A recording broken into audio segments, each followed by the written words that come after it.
دوستو آج کا پروگرام دی بلیک ہول میں ڈاکٹر ناظر محمود صاحب کی کتاب ہے، اس کی لانچنگ ہے، اس پہ ہم بات کریں گے. تو پہلے میں مہمانوں کو بلاؤں گا اور خود مصنف کو بلاؤں گا اور اس کے بعد پروگرام کو آگے بڑھائیں گے. سب سے پہلے میں خود مصنف کو بلانا چاہوں گا، جناب ڈاکٹر ناظر محمود صاحب. ان کے ساتھ جناب ڈاکٹر ہود بھائی. ڈاکٹر صاحب آئیے. جناب پروفیسر اشتیاق احمد صاحب اور جناب اختر رسول بودلہ. یہ ہمارے مہمان ہیں جو گفتگو کریں گے آج کی کتاب پر، اور آپ ہیں جو گفتگو کریں گے ان لوگوں سے اور ہمارے معزز مصنف سے. دی بلیک ہول میں جو کتاب آج ہم لانچ کرنے جا رہے ہیں وہ یہ ہے، اور یہ کتاب ہے پین اینڈ پالیٹکس ریزسٹنس ان پاکستان. شاید آپ لوگوں نے کچھ نے دیکھ رکھی ہے اور کچھ نے پڑھ رکھی ہوگی، کچھ کے تک کبھی نہیں پہنچی ہوگی. تو وین گارڈ نے اپنا ایک سٹال لگا رکھا ہے ڈاکٹر صاحب جی، اور آپ چاہیں تو وہاں سے لے سکتے ہیں اور کچھ اس پہ رعایت بھی آپ کو ملے گی. یہ کتاب جو ہے آپ دیکھیے، اب یہ نہ سمجھیے گا میں اس کی مارکیٹنگ کر رہا ہوں، لیکن ایک ٹریڈیشن ہے کتاب کے ریویو کرنے کی. اور اس میں یہ بھی بتایا جاتا ہے کہ اس کتاب کو وین گارڈ بکس نے چھاپا ہے، اور یہ بھی کہ اس کتاب کا جو حجم ہے وہ 358 پیجز ہے، اور اس کا جو بیک ٹائٹل ہے وہ ڈاکٹر ہود بھائی نے لکھا ہے، اور اس کا جو فارورڈ ہے وہ جناب خالد احمد نے تحریر کیا ہے. یہ کتاب آلموسٹ 995 روپیز کی ہے. یہ آپ دوسری کتاب کا بتا رہے ہیں وہ نہیں، اس کی قیمت نہیں ہے، اس کی متبادل تاریخ کی آپ قیمت بتا رہے ہیں. اوکے، اس کا آپ بتا دیں. یہ تو اب وہ وینگارڈ والے بتائیں گے، اصل قیمت تو 2500 ہے، لیکن یہ اس میں کچھ رعایت دی ہے. یہ سر ہاں ٹھیک ہے، وہ ٹھیک کہہ رہے ہیں، یہ اشتہار ہے اس کا. چلیں 2 کتابیں ہوں گی. اس کا یہ مقصد نہیں تھا کہ آپ کو ڈرایا جائے کہ 2500 روپے کی کتاب ہے، لیکن یہ آپ کو سستی ملے گی وہاں سے. لیکن انہوں نے اس میں 2 کتابیں نہیں رکھی ہیں، کتابیں بھی کوئی کافی ہیں. جی جی، ان کی 11-12 کتابیں ہیں ڈاکٹر صاحب کی. اور جب سوال و جواب کا سیشن ان کے ساتھ ہوگا تو ظاہر ہے میرا پہلا سوال یہی ہوگا کہ آپ تھوڑا سا اس کے متعلق بھی بتائیے. اس سیشن کو جو کہ تقریباً 1 گھنٹے پر مشتمل ہوگا، ٹھیک 6:15 ہوئے ہیں، 7:15 ہم اس کو ختم کر دیں گے. اس کا آدھا ٹائم جو ہے وہ یہ ہمارے جو اسکالرز ہیں وہ لیں گے، اس کو ریویو کرتے ہوئے، اس کے اوپر اپنی رائے دیتے ہوئے. اور باقی جو آدھا ٹائم ہے وہ آپ مصنف سے بھی بات کر سکیں گے اور دیگر لوگوں سے بھی. اس میں آپ سوال بھی کر سکیں گے، اپنا ریویو بھی دے سکیں گے، یا کچھ اور کہنا سننا چاہیں وہ بھی شامل ہے. یہ ڈاکٹر ناظر صاحب ہیں، آپ میں سے بیشتر جانتے ہیں، اور بہت پڑھے لکھے آدمی ہیں. اگر میں ان کے متعلق تھوڑا سا بتانا چاہوں تو وہ یہ ہے کہ یہاں پر بڑی ڈیٹیل سے ان کی شخصیت کے متعلق بھی لکھا ہوا ہے کہ ایک تو ان کا جو تعلیمی سفر ہے وہ باہر کی یونیورسٹیوں سے ہے، اور انٹرنیشنل ریلیشن اور ہسٹری میں ماسٹر کے بعد ان کی جو پی ایچ ڈی ہے وہ ایجوکیشن کے ساتھ ہے، اور اس کے بعد بین الاقوامی اداروں کے ساتھ ایک ایڈوائزر کی حیثیت سے طویل عرصہ کام کرتے رہے ہیں. ماسکو میں بھی ان کا دورہ ہے پڑھائی کے حوالے سے، لیکن وہ کس نوعیت کا ہے مزید وہ آپ ان سے پوچھیں گے. میں تو صرف ایک آؤٹ لائن دے رہا ہوں تاکہ آپ کو بات کرنا آسان ہو جائے. اور اس کے علاوہ ڈاکٹر صاحب نے کی جو بہت ابتدائی شہرت جو ان کی بنی وہ اسٹیفن ہاکنگ کی یہ کتاب جس کا ترجمہ انہوں نے کیا، اور ظاہر ہے کہ اس دور میں یہ بیسٹ سیلنگ بک تھی پوری دنیا کے اندر، شارٹ ہسٹری آف ٹائم کی. اور اس کے بعد ان کی کچھ اور کتابیں بھی آئیں. لیٹسٹ تو ان کی یہ ہے سنیما، اور ایک یہ کتاب آئی جس میں پولیٹکس، پکچرز، پرسنالٹیز. یہ اور بھی کافی ساری کتابیں ہیں. تو میں نے ڈاکٹر صاحب کو کہا تھا کہ لیتے چلیں, تو انہوں نے کہا کہ اب اتنی ساری کہاں اٹھائے پھریں گے. تو وہ آپ اپنی گفتگو میں ان سے پتہ کر لیجیے گا. ڈاکٹر صاحب جو ہیں غالباً بامبے سے آپ کی مائگریشن ہے, آپ کے میرے والدین والدین کی. تو ایک تو یہ بڑا گلیمرس ہے, گو ہم انڈیا کے تو نہیں ہیں, تو انڈین فلموں میں تو ہم یہی دیکھتے ہیں کہ بامبے بڑا گلیمرس. لیکن اس میں جو ایک چیز میرے لیے گلیمرس ہے, بڑی امپورٹنٹ ہے, وہ ان کے والد صاحب کا بیفور پارٹیشن کمیونسٹ پارٹی سے جڑے ہونا تھا. پھر جب وہ یہاں آئے تو ان کی ایک لائبریری ہے, اور اس کی میں نے بہت تعریف سنی ہے خود ناظر صاحب سے. یہ اس سے استفادہ بھی کرتے رہے ہیں اور وہاں سے کتابیں بھی لے جاتے ہیں. اور اس کے علاوہ ڈاکٹر صاحب کے مزاج اور ان کے جو فکری رویے ہیں, جو میں جان سکا ہوں اور جو میں ان کی شخصیت کو سمجھ پایا ہوں, کہ اپنے تھاٹ میں یہ ورسٹائل ہیں اور کثیر المطالعہ ہیں. ان کی لائبریری خود اس کمرے سے بڑی ہے اور اس پہ تھاؤزنڈس بکس ہیں. آج کل یہ ڈان کے ایڈیٹوریل بورڈ کے ساتھ وابستہ ہیں, ایڈیٹوریل لکھتے ہیں, پڑھاتے بھی ہیں. اور نیوز سے. اور ڈاکٹر صاحب جو ہیں ایک وسیع الذہن آدمی ہیں, وسیع المطالعہ آدمی ہیں. اور ان کے ہاں جو اہم چیز وہ ہے پروگریسوزم, ترقی پسندی. میرے اسٹوڈنٹ کہتے ہیں جب مجھے کہ آپ کو جب آپ اپنے لیے پروگریسو کا لفظ لکھتے ہیں تو ہمیں بڑے پرانے سے لگتے ہیں. تو نئی نسل کے لیے ایسا ہی ہو, لیکن آج جب کہ بات ماڈرنزم سے پوسٹ ماڈرنزم تک چلی گئی ہے, لیکن ایک پروگریسوزم کا جو رویہ ہے وہ علوم میں, سماج میں, ثقافتوں میں, سیاست میں موجود ہے. ہم اس کو اس نئے سینیریو میں کیا نام دیں گے, اس کا مجھے کوئی متبادل یا مترادف نظر نہیں آتا. ہم اسی اصطلاح کے ساتھ اپنی شناخت بھی بناتے ہیں اور اس کو آگے بھی بڑھاتے ہیں.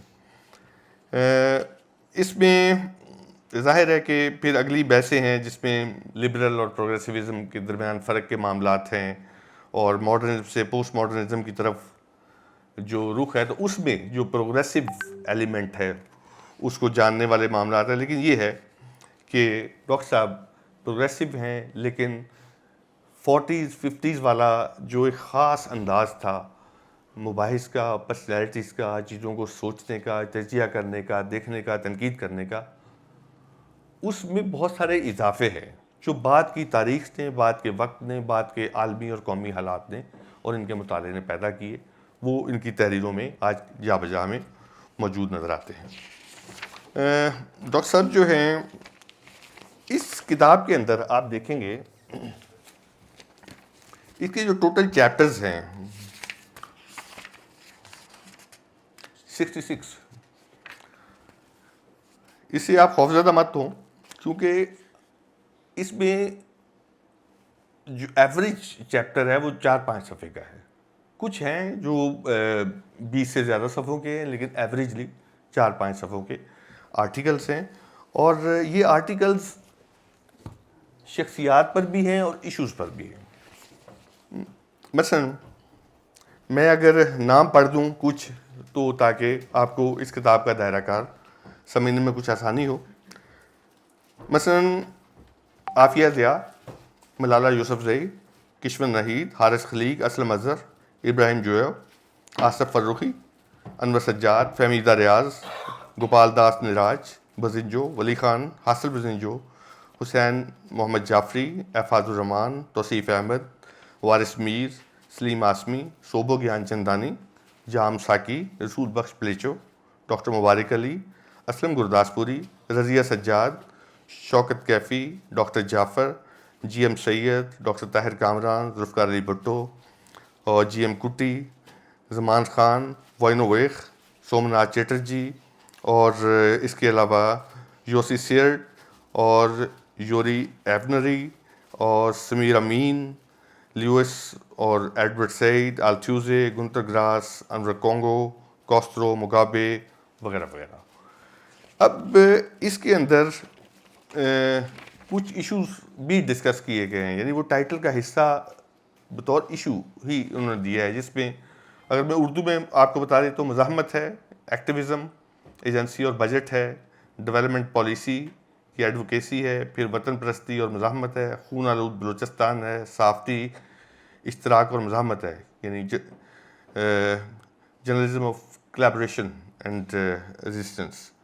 پھر یہ جو جزائر ہے بدو اور بندال کے، ان کے اوپر مزاحمت ہے. پھر لوگوں کی تاریخ کے ماخذات ہیں، ڈاکٹر مبارک علی کی تاریخ نگاری میں مزاحمت ہے، 77 کی بھٹو مخالف تحریک ہے، عیسائیت میں مزاحمت ہے، ہندوستان کی بھکتی مزاحمت ہے، اور اس کے علاوہ جو سندھ کی روشنایا موومنٹ ہے وہ ہے، اور ٹیگور اور سر سید کے حوالے سے تھائی لینڈ میں آمریت کی مزاحمت ہے، 1917 کے انقلاب ہے رشیا والا، اور فورمین جو فلم میکر ہیں ان کے حوالے سے مزاحمتی فلم کے اوپر ان کا آرٹیکل، اور پاکستانی تناظرات میں کافکا کے دی ٹرائل کا مقرر ریڈنگ جو اس کی ہے اس کے اوپر ہے. دو بڑے شاندار اس میں ایک کمپیریٹیو اسٹڈی ہے، ایک تو ٹیگور اور سر سید احمد خان کی، اور دوسری اقبال اور ملٹن کی. اس میں تقریباً 60 سے زائد شخصیات ڈسکس ہوئی ہیں اور 17 ایشوز آلموسٹ ہیں، جس میں 13 خواتین ہیں اور 2 تقابل ہیں جن کا میں نے ذکر کیا. اور اس میں نیشنل، ساؤتھ ایشین اور انٹرنیشنل پرسنالٹیز ڈسکس ہوئی ہیں. 15 اس میں غیر ملکی شخصیات ہیں، اور یہ ملٹن سے لے کر آلتھیوزے اور کاسٹرو سے لے کر گنتر گراس تک. اور اس کے علاوہ جو ملک اس میں ڈسکس ہوئے ہیں، ان کے معاملات ڈسکس ہوئے ہیں، وہ اسرائیل سے لے کر مصر تک اور رشیا سے لے کر کیوبا تک. اور اس کے علاوہ art, drama, film, literature, politics, اور اس کے علاوہ جرنلزم، ہیومن رائٹس اور فریڈم آف ایکسپریشن والے معاملات ہیں. اس میں جو ڈاکٹر صاحب نے، ایک تو ظاہر ہے خالد احمد کا جو دیباچہ ہے وہ تو اہم ہے ہی، لیکن انہوں نے 2 چیپٹر دیے ہیں، ایک ریزسٹنس کے اوپر، نان فکشن جو ریزسٹنس ہے اس حوالے سے، اور ایک ریزسٹنس جو فکشن کے حوالے سے ہے. تو اس میں انہوں نے بتایا کہ رولنگ ایلیٹ کا ہمیشہ کوئی نریٹو ہوتا ہے، اور وہ نریٹو جو ہے وہ عوام کے اوپر ٹھوسنا چاہتے ہیں. اس نریٹو کو کچھ سرکاری ادارے، سرکاری شخصیات، سرکاری جو دانشور ہیں وہ لے کے چلتے ہیں، جن میں کوئی ریٹائرڈ بریگیڈیئر ہو سکتا ہے، ریٹائرڈ بیوروکریٹ ہو سکتا ہے. تو وہ اپنے اس کے ساتھ جو اسٹیٹ نریٹو ہے اس کو لے کے چلتے ہیں، لیکن اس میں عام لوگوں کی جو تحریکیں ہیں، عام لوگوں کے جو ریزسٹنس ہیں، عام لوگوں کے جو حقوق کے معاملات ہیں، تو ان سے ان کا کوئی تعلق نہیں ہوتا. تو ڈاکٹر صاحب پھر کہتے ہیں کہ آخر یہ جو لوگ ہیں جو اکثریت میں ہیں، عوام ہیں، ان کے بیانیے کو کون بیان کرتا ہے. تو اس کے بعد انہوں نے ایک طویل فہرست دی ہے، جس میں انہوں نے کتابوں کو 1 by 1 ڈسکس کیا ہے اس کے اندر، کہ فلاں شخص ہے اس کی یہ کتاب ہے، فلاں شخص کی یہ کتاب ہے. تو پیپلز ہسٹری یا ہسٹری آف پیپل جو ہے وہ انہوں نے پھر آگے ساری کی ساری ڈسکس کی ہے، اور جو سرکاری بیانیے کے یوں کہہ لیں کہ شارح ہیں ان کے پیرالل جو لکھا گیا اس کا تعارف کرواتے ہیں. اور اسی طرح جب وہ فکشن کے اندر ریزسٹنس کی بات کرتے ہیں تو اس میں وہ بتاتے ہیں کہ فیض، سجاد ظہیر، ظہیر کاشمیری، حبیب جالب وغیرہ، یہ وہ لوگ تھے جنہوں نے مارچ سہی، جیلیں کاٹی، جلاوطنی سہی، تشدد سہا، ذلت سہی، اور اس کے باوجود انہوں نے لکھا، اور اس لکھی ہوئے میں جو پبلک کا نریٹو ہے وہ انہوں نے بیان کیا. اور اس کے بعد وہ پھر جو ہمارے لٹری فگرز ہیں، جس میں کرشن چندر اور جالب، فخر زمان، رشید امجد اور ابرار احمد نے ریزسٹنس کے اوپر جو پوائنٹ آف ویو دیا ہے وہ لکھا. اور اس کے بعد انہوں نے آگے ایک طویل فہرست ہے کہ جو کرشن چندر سے شروع ہو کر بعد کے لوگوں نے کیسے کیسے انہوں نے ریزسٹنس لٹریچر کے حوالے سے آگے بات کو چلایا. تو یہ ڈاکٹر صاحب کی کتاب ہے. اس کے اوپر میں ایک چھوٹا سا نوٹ اگر دے دوں کہ ناز صاحب کی یہ کتاب اپنی تحریروں میں compact, to the point, organised ہے. چونکہ وہ ادیب نہیں ہیں بلکہ ان کی تربیت صحافیانہ انداز میں ہوئی ہے، ملازمت و تجربہ بھی ان کا اسی سے وابستہ رہا، اس لیے ادھر ادھر نہیں جاتے، تزئین و آرائش اور لفظی بازیگری بھی نہیں کرتے. ان کی تحریروں میں لہجہ اور مزاج کی تشکیل کرنے والے جذباتی عناصر بھی نمایاں نہیں ہوتے. وہ غیر جذباتی اور ریشنل انداز میں آگے بڑھتے ہیں اور اپنے موضوع پر مکمل فوکسڈ رہتے ہیں. میں یہی بات آپ کو ان کے ہاں جب آپ بات کریں گے، ان سے ملیں گے تو وہاں بھی نظر آئے گی. Very to the point, very focused. اور تحریروں میں وہ لاؤڈ نہیں ہوتے، نبی تلی بات کرتے ہیں، بلکہ کیا کہتے ہیں کہ بقول منٹو رتی ماشا ٹولا اس چیزوں کا خیال رکھتے ہیں اور پھر بات کرتے ہیں. ان کی تحریریں تقابلی بھی ہوتی ہیں، تجزیہ بھی ہوتا ہے، اس میں تنقید بھی ہوتی ہے، اور وہ معلومات بھی فراہم کرتے ہیں، انلائٹن بھی کرتے ہیں. اور تحریر کی شائستگی بھی ان کے ہاں برقرار رہتی ہے. وہ اپنی تحریر کو کسی شخصیت، وقوع، کتاب یا ایشو سے شروع کرتے ہیں، اس سے پھر پھیلاتے چلے جاتے ہیں. ہی از اے ویری گڈ ریسرچر. بات کو ہوا میں نہیں اچھالتے، اپنی کسی نہ کسی تصدیق کے ساتھ کرتے ہیں. ہمارے ایسے لوگ کم رہے ہیں اور وقت کے ساتھ ساتھ کم ہوتے جا رہے ہیں.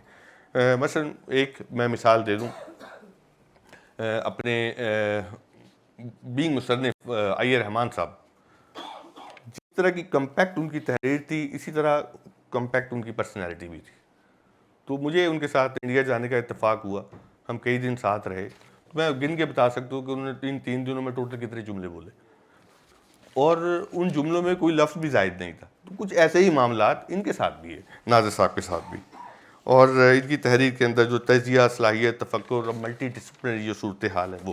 تو یہ تو تھا اس کتاب کے حوالے سے. اب اگر اجازت دیں تو میں بیٹھ کر اس کتاب نے مجھے جو ریزسٹنس کے حوالے سے انسپائر کیا، کچھ لکھنے پہ مجبور کیا، اور یہی اس کتاب کا حاصل ہے کہ میں نے ریزسٹنس کیا ہوتی ہے اور کس طریقے سے وہ کام کرتی ہے، اس کے اوپر ایک دو صفحے ہیں، میں بولتا ہوں اور اس کے بعد ہم بات کو آگے بڑھائیں گے. I have taken I think more than 10 minutes. مزاحمت ایک طویل رد عمل ہے جو رکاوٹ پیدا کرتا ہے. ناپسندیدہ عمل کو روکنے کے لیے اس کے راستے کو ناہموار کرتا ہے، لیکن صرف اپنے لیے اور صرف اپنے لیے. یہ آزادی و انصاف کے لیے جگہ بناتا ہے. یہ ایک مزاج اور رویہ ہے جس کا تعلق شعور کی اس خاص سطح سے ہوتا ہے جو اپنے تفکر کو عمل میں ڈالے، تصور کو مادی شکل دے اور اپنے لیے جگہ پیدا کرے. مزاحمت کی غیر موجودگی سرنڈر ہے، نرا سرنڈر، ماتحتی، تابعداری اور سمجھوتا ہے، بلکہ اپنے وجود اور وجود کے اظہارات کا انکار ہے. مزاحمت زندگی کی علامت ہے اور اپنے ہونے کا ثبوت ہے. مزاحمت کی زیادہ مقبول، لاؤڈ، میئربل اور فوری شکلیں سیاسی ہی ہوتی ہیں.